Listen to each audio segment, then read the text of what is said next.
Al empezar hoy quiero sugerir que el lenguaje es la expresión verbal de una cultura. Es la expresión verbal de la cultura. Nuestro lenguaje es importante para entender tanto la cultura de la sociedad como la cultura del reino de Dios en la sociedad. Hay dos palabras en las que me quiero enfocar, en las que podemos hablar en este día. Una de ellas es preferencia, la cual se puede definir como prejuicio a favor o en contra de una cosa, persona o grupo en comparación con otra, generalmente de una manera considerada injusta. También en el diccionario encontramos la palabra prejuicio como opinión preconcebida que no se basa en la razón o en la experiencia real. Daniel, en el Antiguo Testamento, es un hombre que aparentemente vivió una vida de pie en medio de un mundo que estaba inclinado. Con esto quiere decir que fue llevado a una tierra en la que no quería vivir, se vio obligado a vivir allá por leyes que no le gustaban, se le mandó a hacer cosas que iban en contra de sus convicciones personales. Su comprensión de Dios y su compromiso con la obediencia a Dios influyeron en su comportamiento. Miramos a Daniel como alguien que vivió para Dios en medio de una cultura sin Dios hasta que la cultura comenzó a cambiar. Y esto es clave.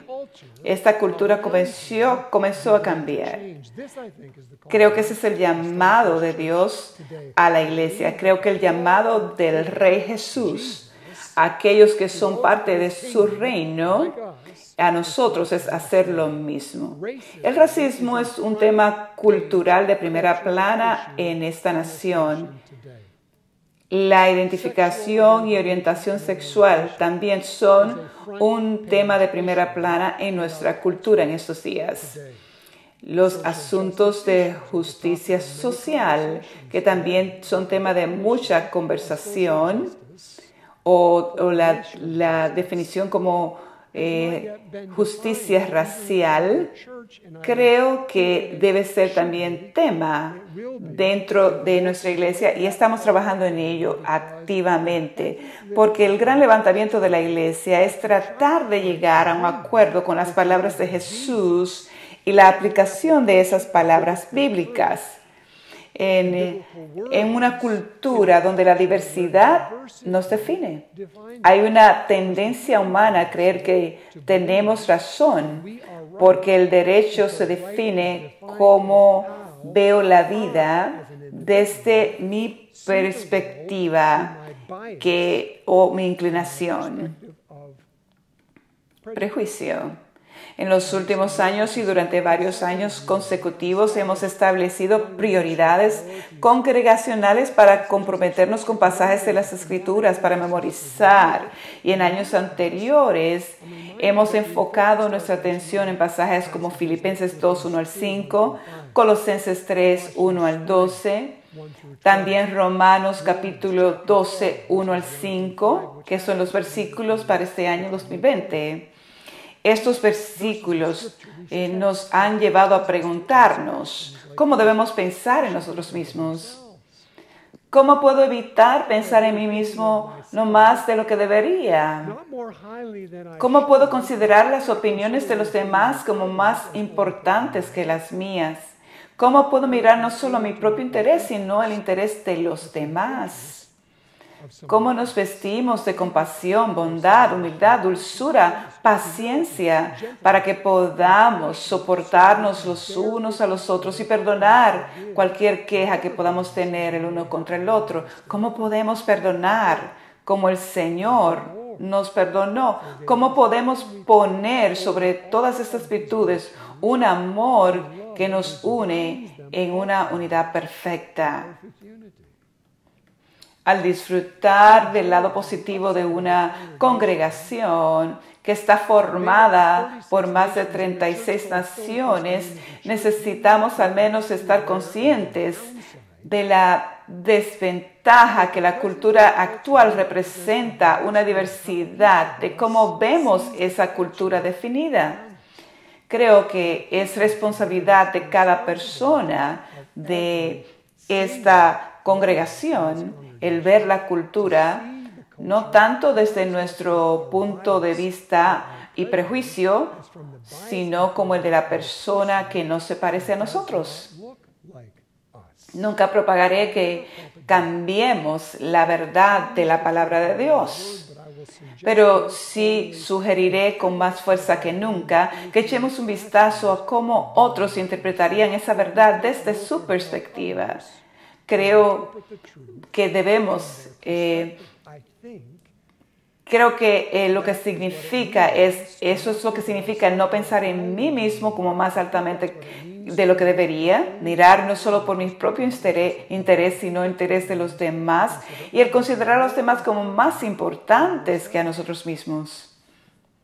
No todo cambio es progreso, pero ni una persona, ni una organización o institución pueden progresar sin cambios. No creo que la iglesia debe ser declarada irrelevante, como lo ha sido, y quizás por razones personales, pero si realmente creemos que Dios tiene razón, nunca debemos dudar en ofrecer una brújula moral para el mundo que Él hizo y la raza humana que Él creó a su imagen. Así que hoy me gustaría que echemos un vistazo a lo que significa estar de pie o permanecer firmes. La Biblia menciona la necesidad de estar firmes. Y voy a mencionar uno de esos versículos en 1 Corintios 16, versículos 13 y 14. Dice, estad alerta, permaneced firmes en la fe, portaos varonilmente, sean fuertes y todas sus cosas sean hechas con amor. ¿Cómo nos mantendremos firmes como hombres y mujeres de valor y propagaremos el amor al mismo tiempo? Hay un hombre llamado Dietrich Bonhoeffer que fue encarcelado por su fe en Cristo en su tierra natal de la Alemania nazi y finalmente fue martirizado por su fe. Y antes de morir escribió estas palabras: al prepararme para morir, estoy consciente de que mi vida en la tierra está terminando y mi nueva vida está comenzando. Digan eso a mi familia, por favor. Él eligió estar en pie en un mundo que estaba en contra de Dios, esperando hacer una diferencia y tornar la cultura a un cambio. Él nunca vio el final, pero fue parte del comienzo del cambio de esa cultura. Y años más tarde, en Birmingham, Alabama, un hombre llamado Martin Luther King Jr. se puso de pie y pronunció y habló. Porque él hizo esto, la cultura y la ideología comenzaron a cambiar. A lo largo de la historia, hombres y mujeres han definido la rectitud. Y hombres como Daniel, y antes que estos hombres de quienes he hablado, estuvo Daniel. Vaya conmigo a Daniel capítulo 3, versículos 1 al 7. Vamos a leer estos versículos. Por favor, note que la palabra imagen es mencionada 5 veces en 7 versículos.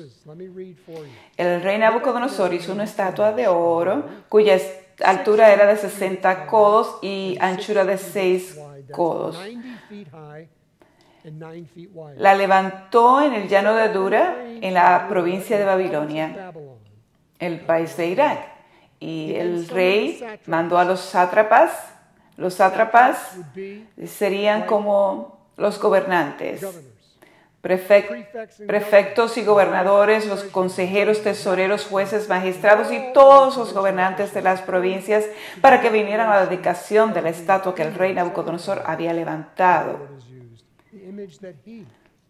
Así que se reunieron los sátrapas, prefectos, gobernadores, los consejeros, tesoreros, jueces, magistrados y los gobernantes de las provincias para la dedicación de la estatua que el rey Nabucodonosor había levantado.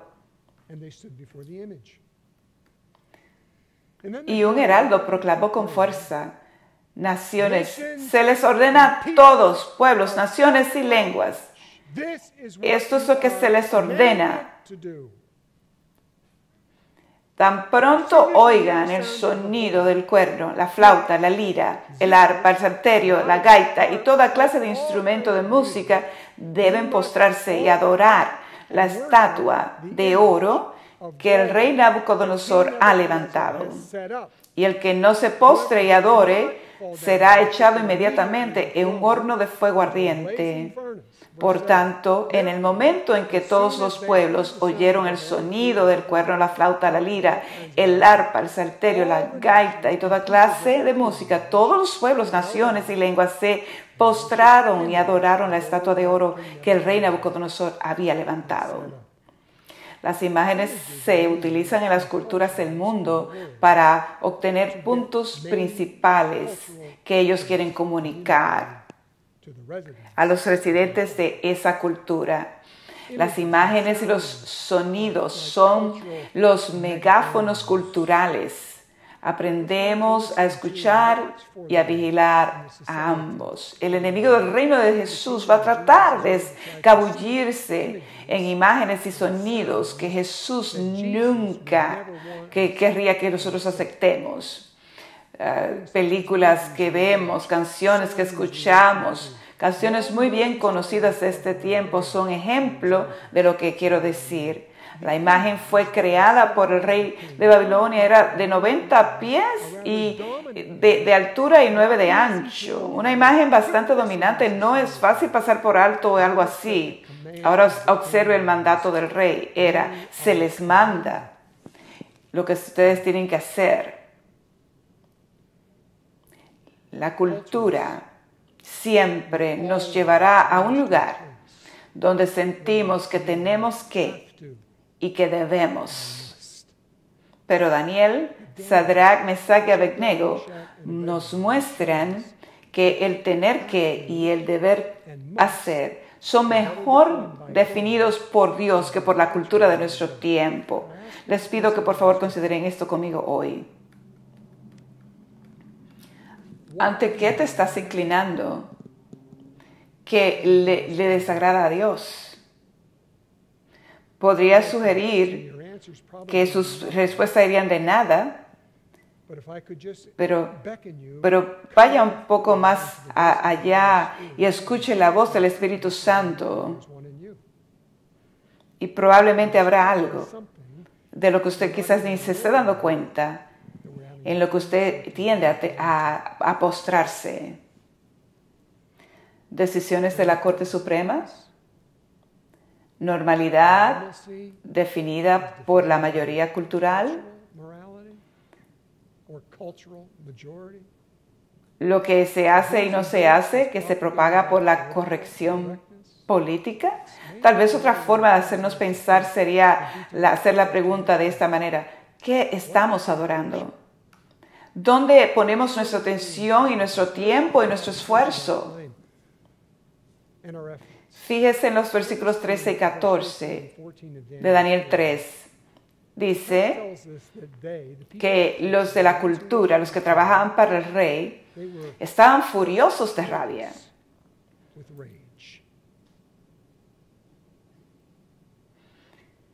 Nabucodonosor, enojado y furioso, dio orden de traer a Sadrach, Mesach y Abednego. Y cuando fueron traídos ante él, él les preguntó: ¿es verdad, Sadrach, Mesach y Abednego, que ustedes no sirven a mis dioses ni adoran la estatua que he levantado? Creo que el no estar de acuerdo con la cultura no simplemente hace que no les caigamos bien, sino que si no estás de acuerdo conmigo, te odio. Y eso lo vemos todo el tiempo. Lo vemos en los medios de comunicación social, entre los políticos.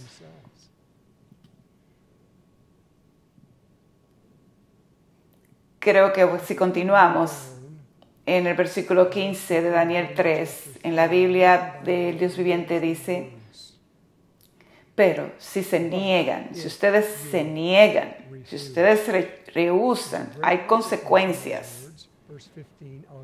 Les voy a dar otra oportunidad. Cuando se oiga la música, si ustedes adoran de inmediato, estará todo bien, pero si no, de inmediato serán echados en el horno de fuego. ¿Y qué Dios será el que los libre de mi mano?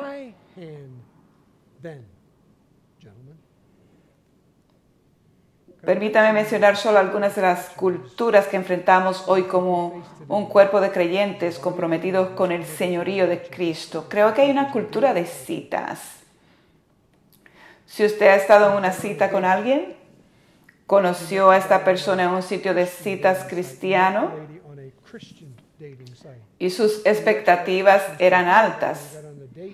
Pero cuando usted salió con esa persona se dio cuenta que había presión para hacer cosas que usted no quería hacer.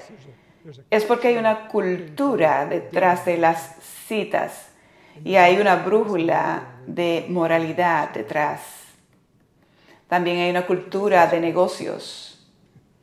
Y esta mentira que circula, que se propaga por el enemigo de Cristo que dice, tú estás al otro lado del mundo. Estás en un viaje de negocios y tienes que hacer ciertas cosas y que sabes que no honran a Dios ni a tu esposo o esposa. Hay una cultura de negocios. Hay una cultura en tu oficina y usted quizás no quiere ser parte de ella, pero esto puede afectar su futuro si hay una cultura de citas, de negocios, de oficina. Y parece que si usted rechaza la amenaza que enfrenta en su vida, existe la incertidumbre del no sé cómo será mi horno de fuego. ¿Cómo nos mantenemos de pie? ¿Cuál es lo apropiado para yo hacer como un hombre llamado por Dios? En el momento, en el dónde, en el cómo. Podría sugerir algunas de las realidades que creo que están envueltas con el permanecer de pie.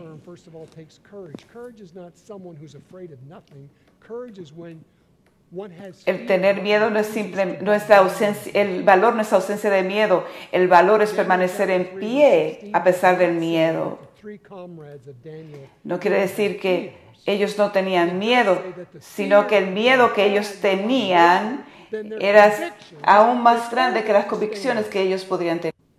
Sadrach, Mesach y Abednego respondieron, Rey, no estamos preocupados por lo que nos vaya a ocurrir.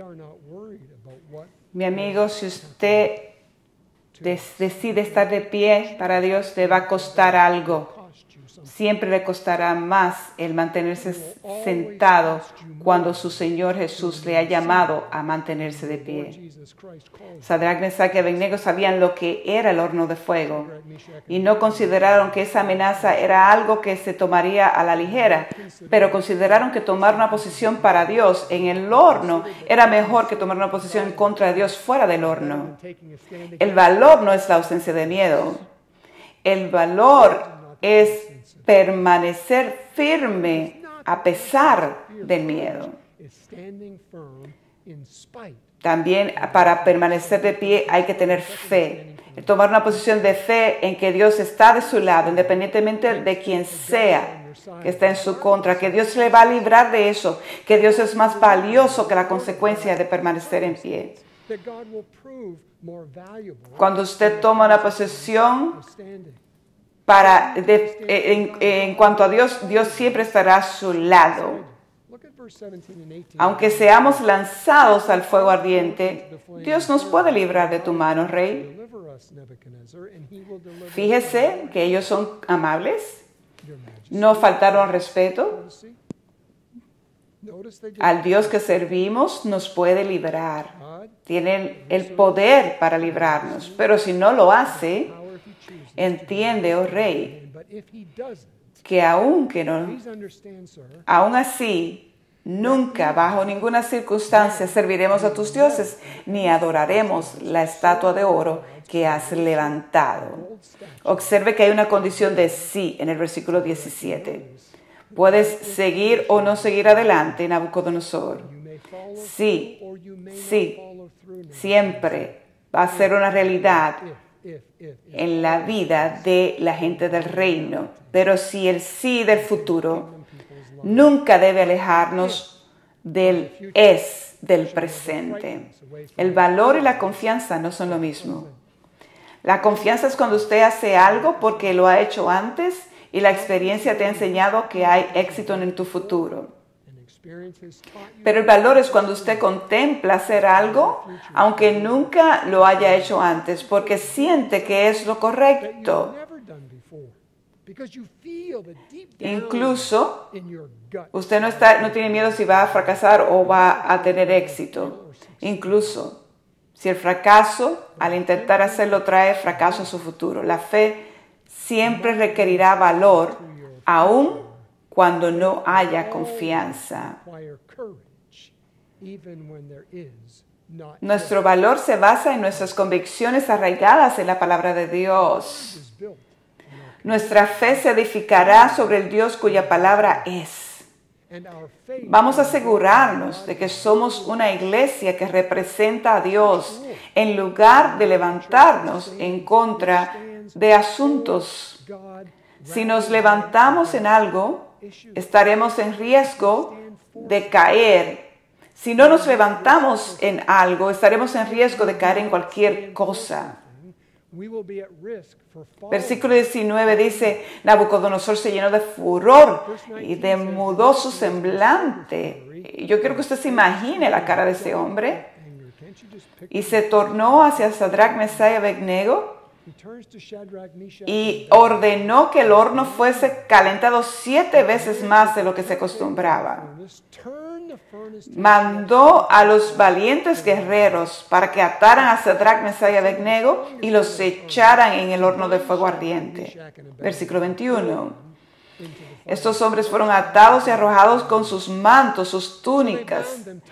Y como el rey había demandado y era apremiante que fuera excesivamente calentado el horno, cuando ellos levantaron a estos hombres para lanzarlos, los que los levantaron murieron.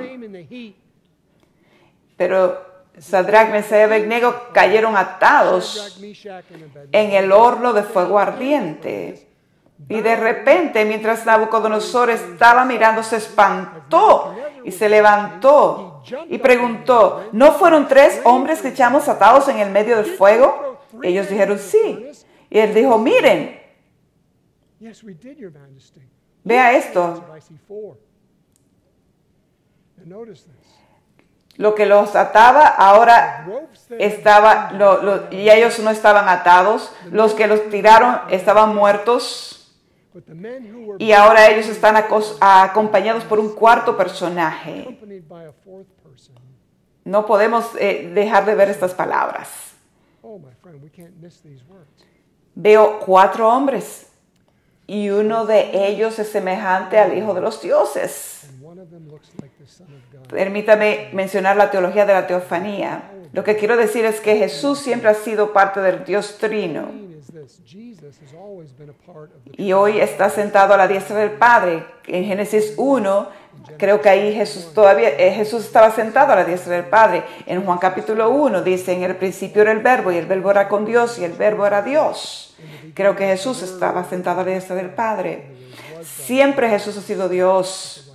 Y hubo un periodo de 33 años dentro de la eternidad durante el cual Jesús tomó hueso y carne como seres humanos en el país de Israel. Pero hay otros tiempos, que esto se llama teofanía, pocas veces en las que Jesús aparentemente deja el cielo para aparecer en la tierra. Y creo que aquí está Jesús en medio del horno de fuego con Sadrach, Mesach y Abednego.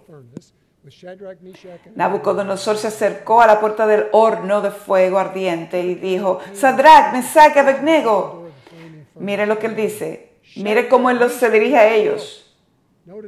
El que había levantado aquella estatua de 90 pies de altura, ahora se le dirige a ellos como siervos. Mire cómo él les dice, siervos del Dios Altísimo. El rey comenzó a cambiar Y la cultura también comenzaría a cambiar, porque el rey había tenido un encuentro con Dios. Vengan, salgan.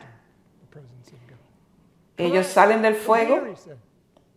Observemos el texto, notando que había una cuarta persona en el horno. El rey se acerca al horno ardiente, tan cerca como pudo. Y quiero que notemos esto. Cuando ejercemos valor basado en nuestra fe, esto da a las personas que nos observan la oportunidad de cambiar su declaración de fe.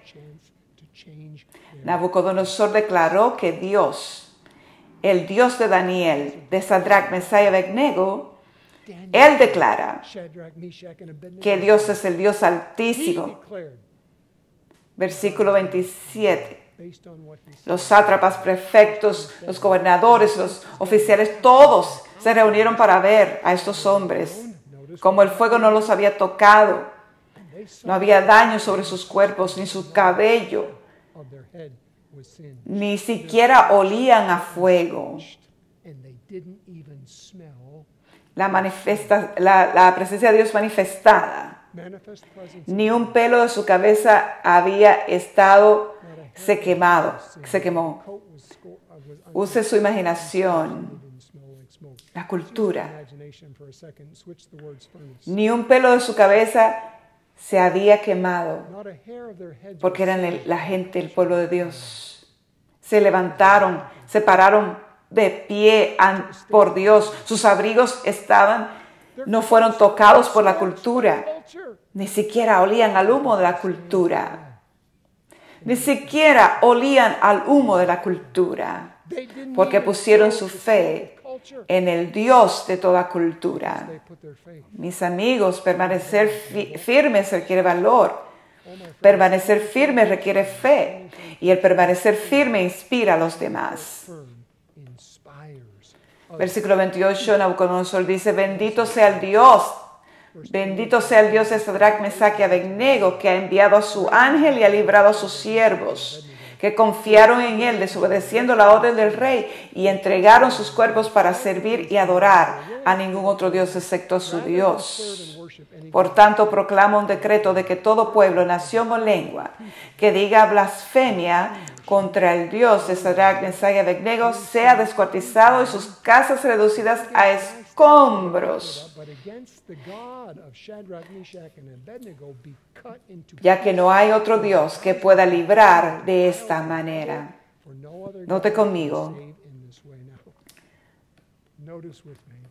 Puede que Nabucodonosor cambió de Dios ese día, pero ese verso de cortar en pedazos muestra que todavía no estaba santificado. Todavía esto era parte de su transformación más adelante. Vamos a notar la siguiente parte. Dice que el rey promovió a Sadrach, Mesach y Abednego en la provincia de Babilonia. Primero los iba a matar porque no querían adorar a sus dioses y ahora los promueve. ¿Por qué existimos? Eso me lleva a preguntar, ¿por qué existimos? ¿Por qué existimos como iglesia? Aquellos que están en otros países o estados, ¿por qué existe? Como la iglesia, aquellos que han sido llamados por Dios para ser sal y luz. ¿Por qué existimos? No podemos elegir nuestra cultura, pero podemos elegir el comportarnos dentro de esa cultura. Alimentar a los hambrientos. ¿Necesitan comida? Sí. ¿Todas las personas del planeta merecen agua potable limpia? Claro. ¿Merece cada persona un par de zapatos y abrigo? ¿Todas las personas merecen el derecho de ser tratadas de manera justa? Sí. ¿Ama a Dios a todos los hombres y mujeres independientemente de su orientación sexual o identificación de género? ¿Se refería a Dios a lo que dijo cuando encargó a Adán y a Eva que cuidaran de la tierra? Y es parte de nuestra responsabilidad como iglesia el cuidar la tierra a nuestro alrededor hoy día. Sí, claro que sí. Hay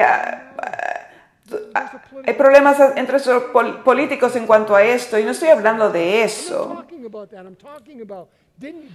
La responsabilidad nos concierne a todos de cuidar de nuestra tierra, de nuestro planeta. el estar firmes ante una cultura. Hay injusticias traídas a nuestro mundo por una industria llamado tráfico sexual.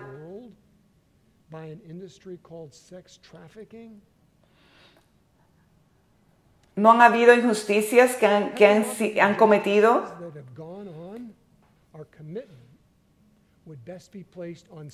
Tenemos que mantenernos del lado de la perspectiva de Dios cuando enfrentamos a la cultura. Por eso es que Jesús dijo que tenemos que ser astutos como una serpiente y mansos como una paloma. Y Pablo dice que tenemos que ganar a todos los hombres. Debemos enfrentar la cultura con valentía, en fe y de una manera que inspire a los demás. Es parte de mi trabajo como pastor. El permanecer firme ante la cultura es parte del equipo de trabajo, pero no solamente de ellos, no solamente de la junta, no solamente de los ancianos de la iglesia. Creo que este trabajo para nosotros como pueblo de Dios, de traer el reino de Dios, creo que todos somos llamados a ello. Cada vez que alguien viene aquí,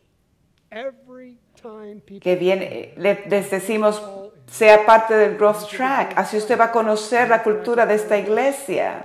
Lo que se menciona en las escrituras es parte de nuestro lenguaje. Usted va a ver en el Growth Track por qué existimos como iglesia. A quienes rendimos cuenta. Y le hacemos a usted la pregunta. ¿Ha puesto usted a Jesús como primero en su vida? ¿Le ha pedido ser Señor de su vida? ¿Ha restaurado su relación con Jesús? Este es un tiempo para nosotros levantarnos como iglesia. Hago un llamado a que escuchemos la voz de Dios y vamos a permitir que la palabra de Dios sea la brújula moral que nos guía, que nuestra retórica, lo que Jesús estaría orgulloso de oírnos repetir.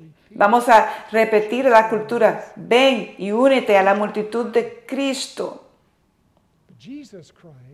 Hay demasiados ejemplos en nuestro pasado nacional que deberían hacernos clamar a Dios por los pecados de nuestros padres.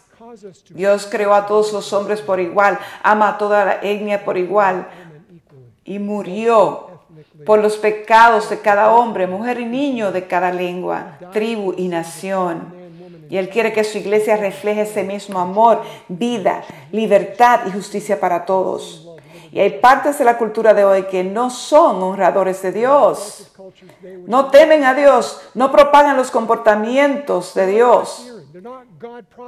Creo que es posible que una persona viva en el mundo y no sea definida por Él. Creo que es posible mantenerse en pie en un mundo tan diverso como el representado en nuestro día de hoy. Y debemos estar representando a Dios más que los problemas de esta tierra. Y debemos enfocarnos en que el reino de Dios venga. Astutos como serpiente, mansos como paloma, pero nunca comprometiendo una sola verdad bíblica. Difícil sí, arriesgado sí, inseguro al futuro sí. Aquí es donde Daniel, Sadrach, Mesach y Abednego estaban en su mundo y aquí es donde entramos nosotros.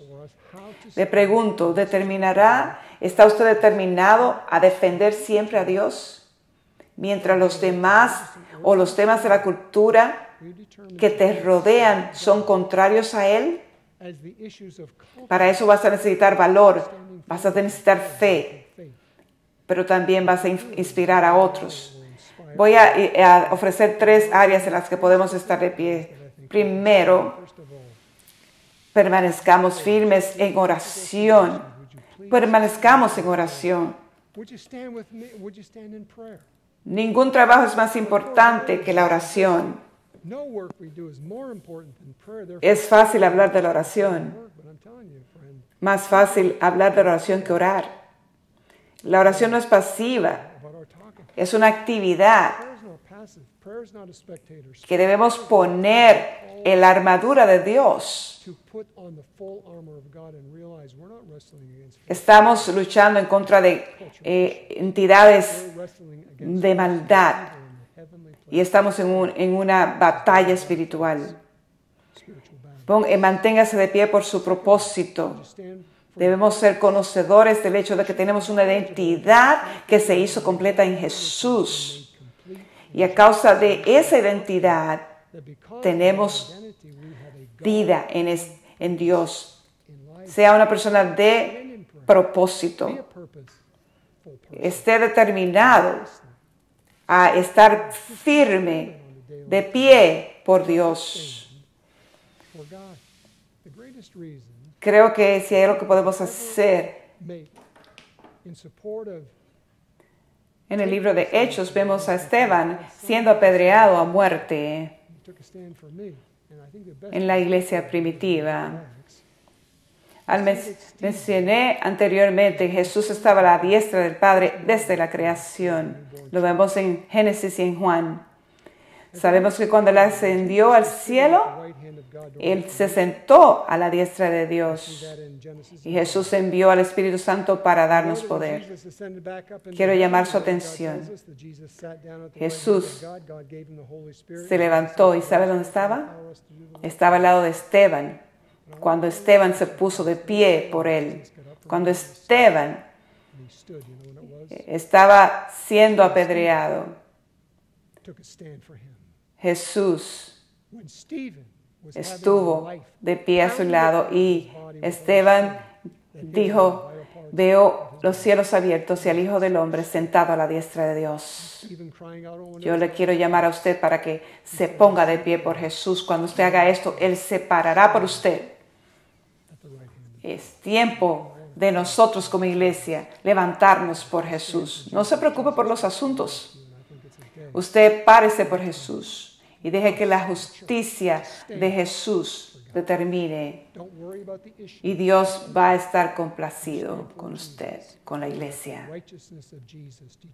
Cuando yo me pongo de pie por lo que es justo delante de Dios, Jesús se para conmigo. Señor Jesús,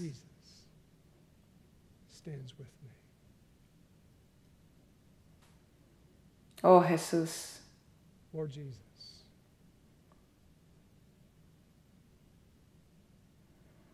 cuánto te necesita nuestra cultura, cuánto te necesita la iglesia. Dios, gritar, perdónanos por ser complacientes y apáticos. Y hemos puesto aún tantas cosas enfrente de ti. Señor, perdona nuestros pecados. Hoy elegimos pararnos contigo, Jesús, en contra de toda cultura. Elegimos pararnos sabiendo que tú te paras con nosotros. Al cerrar, mi amigo, quiero darle la oportunidad de que usted declare a Jesús como su Señor y Salvador. Lo que significa es que usted se da cuenta que usted necesita propósito en su vida, significado en su vida. Alinee sus deseos con la palabra de Dios y usted encontrará propósito y significado para su vida. Jesús dijo, yo he venido para que tengas vida y la tengas en abundancia. Y voy a pedirle que usted permita que mis palabras expresen sus pensamientos. Señor Jesús, te doy mi vida. Rindo mi voluntad en servicio a tu voluntad. A partir de hoy acepto la Biblia como el libro de guía para mi vida. Enséñame tus caminos, oh Dios. Estoy a tu lado, Jesús, reconociendo que cuando hago esto tú te paras conmigo. Gracias por tu Espíritu Santo. Lo recibo ahora como el que me da todo lo que necesito para la vida y la piedad. Me muevo hacia adelante en fe contigo, Jesús. Quiero ser una persona de valor. Ayúdame. Ayúdame a agradarte al estar firme de pie ante ti. En el nombre de Jesús. Amén. Si usted hizo esta oración o tiene preguntas de lo que usted ha hecho, por favor llame al número que está en su pantalla, 908-821-9700. Hay un grupo de personas esperando para hablar con usted. Esta es la decisión más importante que usted ha hecho de dar su vida al Señor. Jesús te ama tanto. Vino a ofrecerle vida. Y al principio y Él está esperando que Dios te siga bendiciendo. Llámenos ahora, ya sea a través del teléfono o de la internet, lo que sea más fácil para usted. Dios te bendiga y que su gracia sea sobre usted y le dé su paz. Dios le bendiga. Shine upon you, and may He give you His peace. God bless you.